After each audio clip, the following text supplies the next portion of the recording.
Good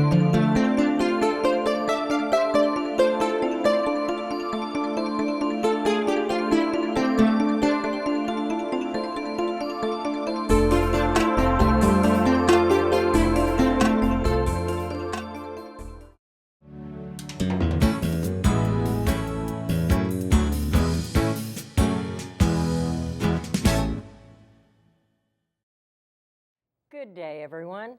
This is a new series on METV. We'll have some amazing facts. We might even test your knowledge. We'll be discussing some interesting topics on pets and their behavior, things you need to know before you choose one. We'll be promoting pet education, events, and adoptions. You'll find out why pets are important to people and to this community. We have a lot in store for you today, so please keep watching and find out what's going on.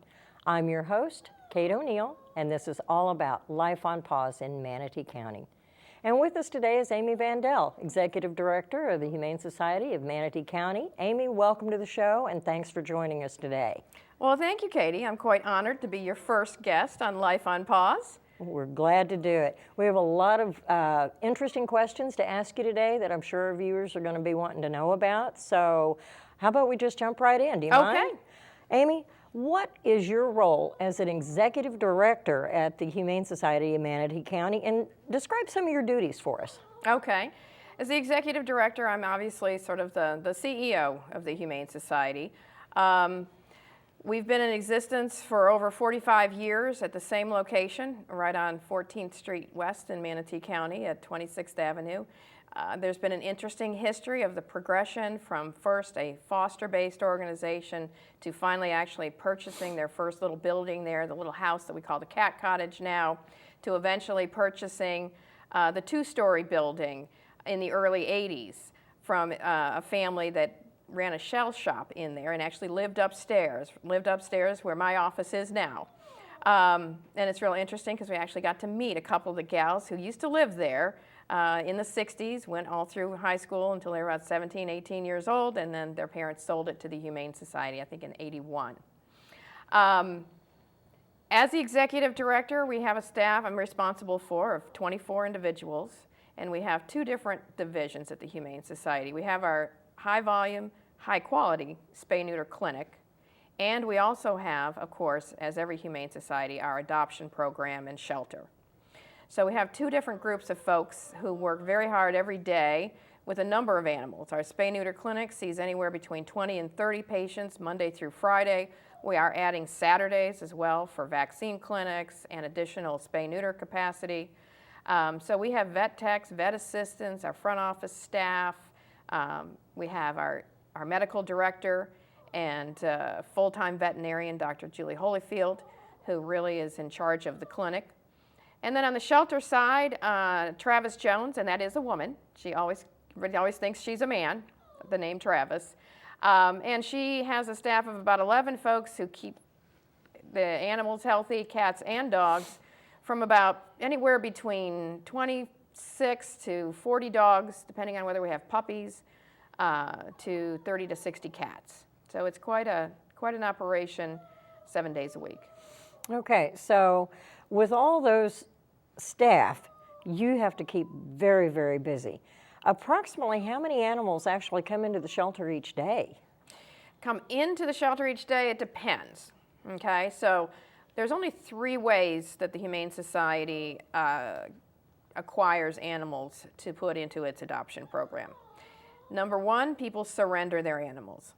And we try to get them to retain their animals. We have a pet retention program, and we try to see if there's something that assistance can be provided through our food bank, referrals to trainers, our behaviorists sometimes. Sometimes the issue is medical that's causing a behavior that, something like, going to the bathroom in the house, for example, when they never did that before. So we try to give information on retaining the pet first, but then of course if for example, they're moving away or someone has passed away, obviously they do need to find a place for that animal where it can get, rehabilitated if necessary, and adopted and finding a new home. Okay. We also have people who bring us strays. So in their neighborhood, they find this animal that's just been hanging out or ends up sitting on their porch. They bring it in. Of course, we try to scan it for a microchip first, see if we can find out who that owner is. And if not, we will keep it, if we have space, for the mandatory stray hold of 5 days, and then put it into our adoption program. The other way is we go to Manatee County Animal Services and take animals out of the county shelter. It's part of the whole effort to become a more humane community. They're the higher volume shelter where people are more frequently turning in pets every day. So every day is different. What's the process if an animal does come in chipped? What is the process that that particular person has to go through if they wanted to be able, say they wanted to be able to keep the animal and couldn't, or because they thought it was chipped, it has to go back? How many times can an animal come through a Humane Society or any shelter being chipped and it being the same animal? But because we know that we pick up animals that get out a lot. So once an animal is continually escaping, or maybe it's just gotten disoriented and is back out again, and whoever brings the animal to the shelter, say they might be interested in actually keeping the animal, if that were possible, what would be the process they would have to go through in order to do that? Well, if the animal's owner is known, the animal has to be surrendered before it can be adopted by someone else. So if there is a problem, which I don't think we experience too often, of the same animal being turned in repeatedly. Now, Animal Services may have more issues where they're constantly picking up the same animal, but typically those animals aren't going to be microchipped. They're going to be harder to know who the owner is. But the animal does have to be surrendered by the owner, and that's another good point to make for your viewers to know. Sometimes people try to surrender an animal because they think they need to do that. It's not their animal, it's their roommates or it's their sisters or something. You can't surrender someone else's animal. If you are not the owner, you need to be able to have documentation that says that, this animal has been given to me now and I need to surrender it. If an animal is chipped, what's the process that you go through in order to find the original owner? Well, if the animal is chipped, number one, it should have an address and phone number associated with that chip number. So we go through the pet registry. Right. What happens a lot of the time is people do not register or re-register their microchip. So what happens there is typically what we can find out, every microchip basically sort of has like a serial number. You can find out where the microchip was implanted, at what veterinarian, or in what office, and you can contact that office and see if they can locate the person who owned the pet when that chip was implanted. And if the previous owners can't be located, is the animal up for adoption at that point? Yes, and then it's basically on a stray hold for 5 days to see if an owner comes and claims the animal, and then it can be processed into the adoption Right, because I remember after Katrina hit, there were so many animals that were displaced, and they couldn't find the owners. They didn't know where they were, and a lot of animals did get adopted out after that. And then I remember hearing some really wonderful some stories. Controversial ones. Yeah, but there were some great stories about how the animals were reunited with their owners too after that. Right. There was just one recently at Bishop Animal Shelter. I vaguely remember that. Tell us about that. Well, I just remember it was on the front page of the Bradenton Herald, and this dog had been turned in, I believe, as a stray, and they found out that it was microchipped. I believe the people were from Fort Myers, and the dog had been missing, I can't remember exactly, at least 6 months, I think, an extended period of time. And they were able to get reunited. And it's wonderful that our shelters and our rescues out there are banding together to help find owners when an animal is misplaced. But that's what you all are all about, making sure the animals have a great place to live.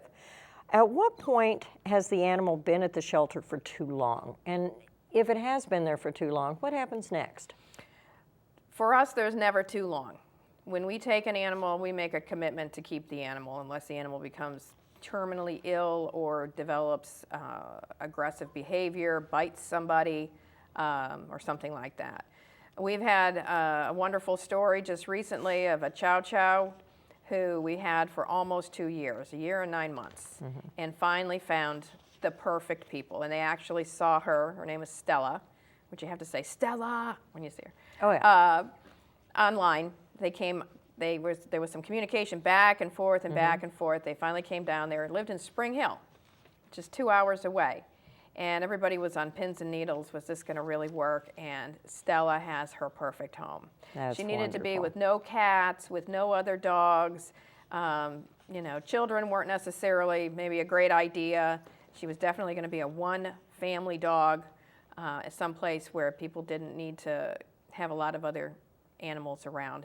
And she's doing great. Well, because the animals are available for adoption, who can adopt? Are there any restrictions? And what is exactly the adoptive process? Okay. Basically, when somebody wants to adopt an animal, they need to come during the hours that we're open, which is Monday, Wednesday, Friday, and Saturday from 10 to 5. Those are the hours that we have staff available to show animals and adoption counselors available to do the whole process. They can come in and speak to one of our staff members about whether they're interested in a dog, a cat, a puppy, a kitten, take a look at who we have there, and decide if there's a candidate that they think might be a new good member for their family. Some of the things that they need to consider is, do they have other pets? If they do, we suggest that they bring their other pet for a meet and greet, particularly with dogs. Dogs need to meet, just like these two are doing here, and see if they get along well. I brought Penelope today. She's a little short-haired Chihuahua, about 6.5 pounds. She's been with us for a while, and she was returned because some of the folks who adopted her had some other big dogs, and they were a little too rough with her. So she needs to find a home with maybe not, or with a really good big dog, like Phoenix here is being absolutely wonderful. Approximately how much does it cost in order to be able to adopt a pet from the Humane Society? Our general adoption fee is $75, whether it's a cat, dog, puppy, or kitten. However, we run specials all the time. We are running a special in the month of December for $25 for all adoptions. It's part of the Best Friends organization, which is a nationwide organization striving to promote having no more homeless pets, and we follow a lot of their specials that they do. So $25 is a really, really good deal for a dog or a cat that has been fully vaccinated, spayed or neutered, microchipped, and I think most of our rescue organizations are all microchipping now too, which is a great thing. And it's been well cared for and had all of its needs. Now, if it's a puppy, it may need to come back later for additional shots, boosters. They don't get the rabies until they're like 6 months old. Okay. But there's a lot of good deals. Now, the only restrictions I want to mention is if you lease, you do have to have permission from your landlord, which we can either do by calling them, or somebody can give us something saying that they do have permission. Well, we're about running out of time here, so let's go ahead and show off Okay. Penelope. Penelope is a little sweetheart. Obviously, she's female. She's spayed. She was one that we rescued from Manatee County Animal Services due to their overpopulation. She is heartworm positive. She's being treated for heartworms, which is a disease that, of course, we want to stress with everybody who adopts from us that they need to put their dog on HeartGuard to prevent heartworms, which is a mosquito-borne disease that gets into their circulatory system and can really make them sick. But it is a treatable disease, and she is being treated, and she's doing just fine. She will be she is a wonderful, healthy little girl. She's looking around saying, I've never been on TV before. We have a nice selection of dogs right now of all sizes, including some lab mixes, hounds. Of course, we always have a few of our Staffordshire Terriers that are so prominent in our community. Quite a collection of little Chihuahuas. Well, I'd love to thank you for coming out here and spending the day with us, and I hope you'll come back and be a guest on our show again. I have a lot more questions, and I'm sure that our viewers are going to have a lot of questions after today, too. We want to invite everyone to send those questions in and let us know what you're thinking and what can we do to help answer those questions for you. And Amy, is there anything else that you would like for our viewers to know that you feel would be important for them? Well, for a lot of those questions that they might have about the Humane Society, you can always check out our website, which is humanemanatee.org. And we try to keep all the information up to date And we also have a very active Facebook page. I encourage people to go on and like our Facebook page, and we do great adoption stories when we have people who adopt. We put their pictures on with a little sign that whoever it is says, "I've been adopted," or "I'm going home with so-and-so." And you know, it's a wonderful way to share the excitement of bringing a new pet into the family and creating a new space for an animal to come out of a shelter or to be surrendered. That's great. Amy, thanks again. Folks, we're going to be right back. We have Trish Antonelli of Dog Phonics getting ready to come up and talk to us for a little while and show us a few tips and tricks that maybe you might like to know for your own pet at home. Welcome back to Life on Paws in Manatee County. Joining us today is Trish Antonelli of Dog Phonics. She's a behaviorist, a trainer, she owns dogs, and she has some pretty fascinating information for you. We're going to talk about dog training and the importance of dog training and why it needs to be done. Trish, welcome to the show. Thanks for bringing your dog Phoenix with us, and I understand that he's quite the entertainer when he wants to be. Yes, ma'am. Thank you so much for having us. Phoenix is a former rescue dog. We found him through petfinder.com. He was a rescue from Miami. He spent 7 months in the crate before I got him. He didn't really have any behavioral he had no training, I'm sorry. He had some behavioral issues, very unsocial. And then approximately about a year and a half, we completely changed his lifestyle, and he was fully trained at a year and a half after about spending 6 months of hard work with him.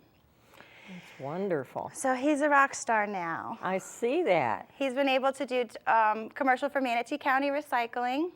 He has done a public service announcement for licensing and registering your pets so they can get a free ride home through the county if they happen to get picked up or found. They never touch the shelter and they get straight home for a free ride. So he's not just any kind of a dog, he's a star. Yes, ma'am. He actually likes to help raise awareness for his fellow shelter animals. We do events with Manatee No Kill and help raise money for the heartworm treatment of heartworm positive dogs that get brought into the county, and so they can get treatment before they get into a new forever home. He does training with the other dogs. He helps set the tone. He will help a dog calm down if the dog may be nervous. And he also helps give dog confidence if they may be too shy.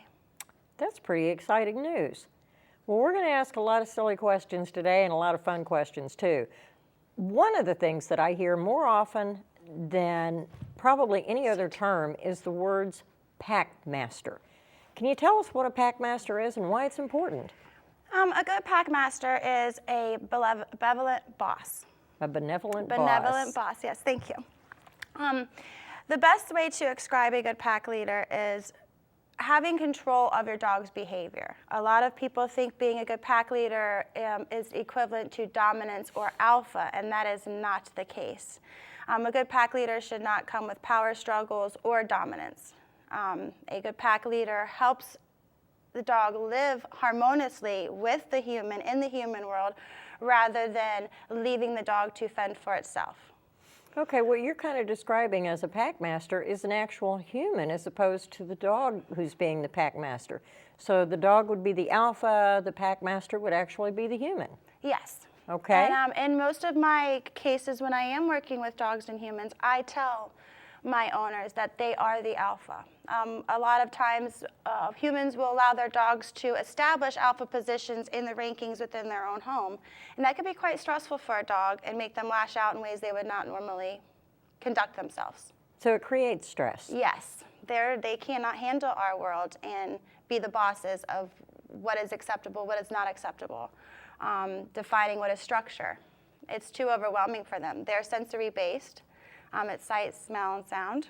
And if you think about taking away our taking away our mouth and having all those filters coming in, and we have no reasoning or no way to filter out what we need to pay attention to and what we don't, it could be quite overwhelming in our brains, and that's the same thing that happens with dogs. That's pretty amazing because when you see most trainers, I see a lot of different methods that they use. I've seen commands, I've seen clickers, I've seen treats. As a trainer in your line of work, what would you recommend would be one of the better ways? There are multiple methods, techniques, as you mentioned before. and ways to go about training.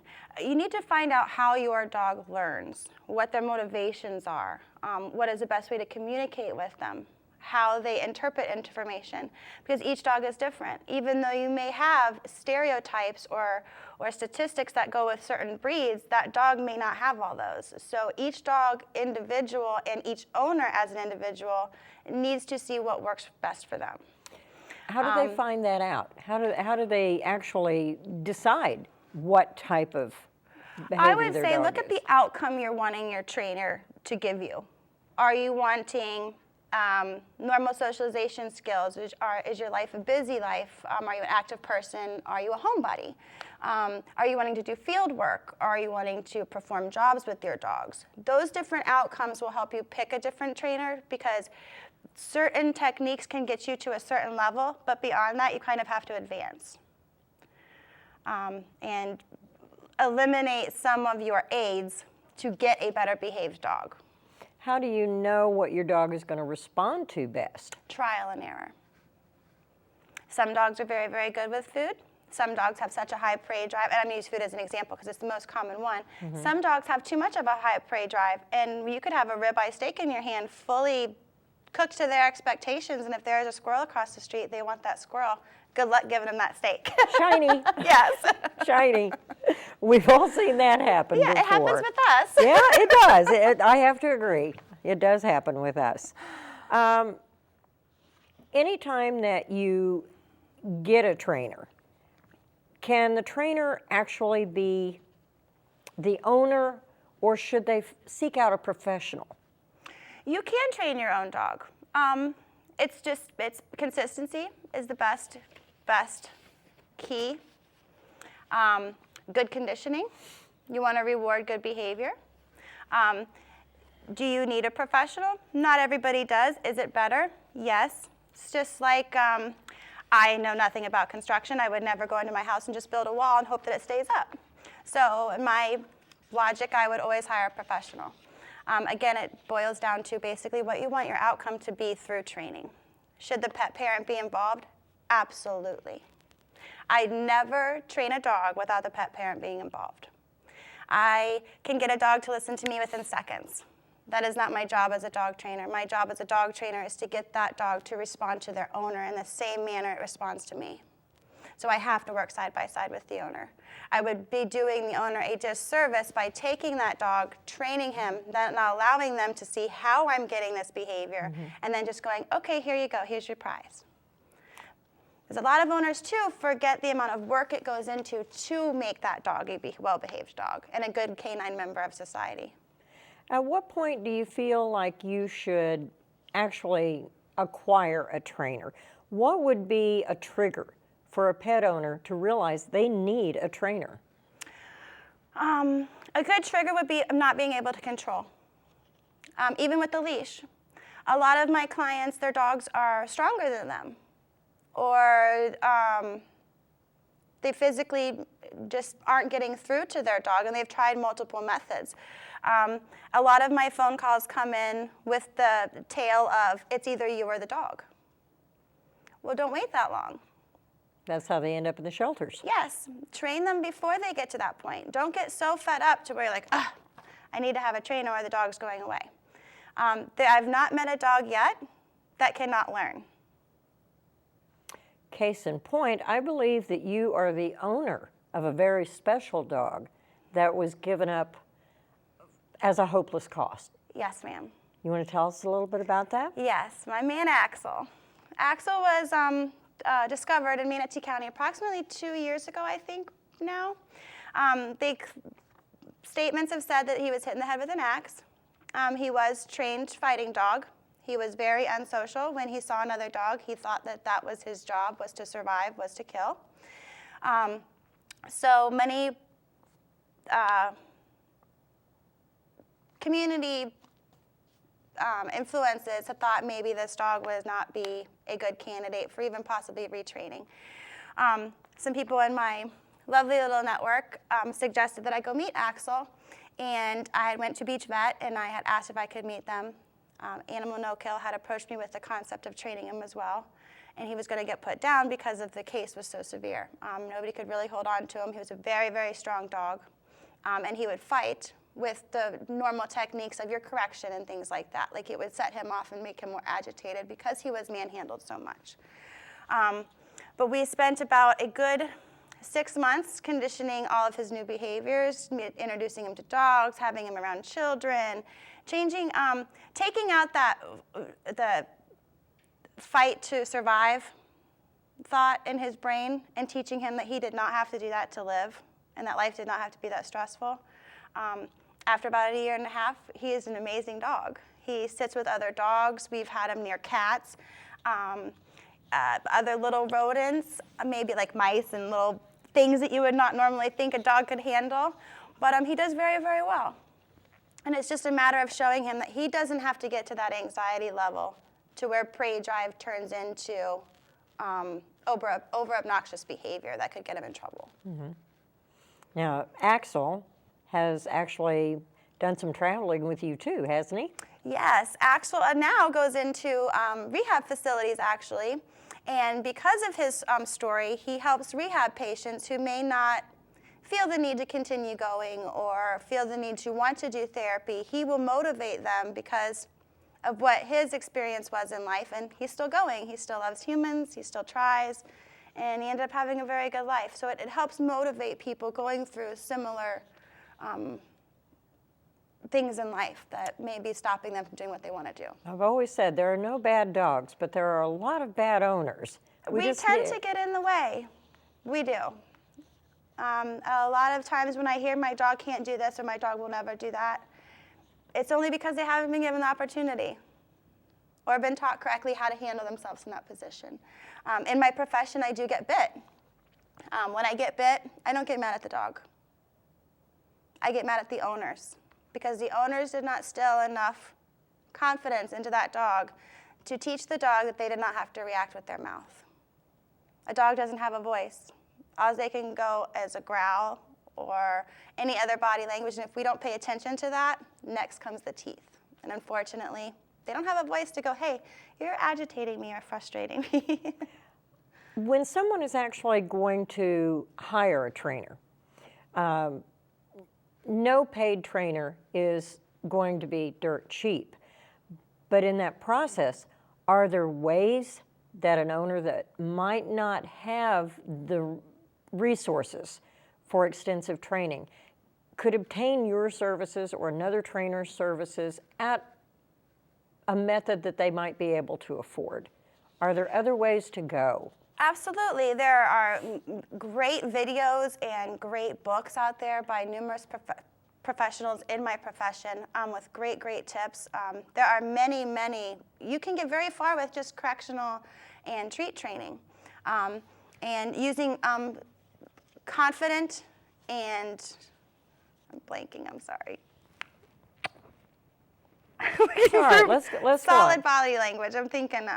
But there are other methods out there. Yes, yes. All right, well, we are just about out of time, but before we go, I want to make a real quick reference to the magazine article that you were just published in. You want to tell us about 10 seconds of that and what happened? Yes, ma'am. We were asked to feature an ad in the Living Social magazine that gets put out through all the golf courses in Sarasota and Manatee County. We were referred a few times over than some of my peers who I've taught from, so that was very rewarding for me in Phoenix. We've been working very, very hard. And basically, it just brings out the program for us. We come to your home, we do live or in-home private sessions, and then after that, you have us for lifetime of the dog. So it's not like we just train your dog and we leave. Okay, and if someone wants to find you, how do they do it? Go to dogphonics.com. Can't make it any easier than that. I do want to mention one thing before we leave today. Starting in January on the 18th, the third Sunday of every month, we're going to be at Motorworks Brewing Company. Yes. They have generously donated 1,200 square feet of their beer garden to us, and Trish is going to be there doing demonstrations for you, and she's going to be handling the agility course there.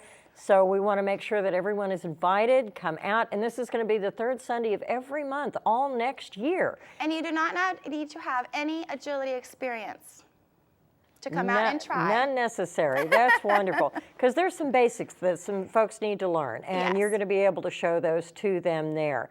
Again, that's January 18th. It's going to be the third Sunday of every single month, all year long.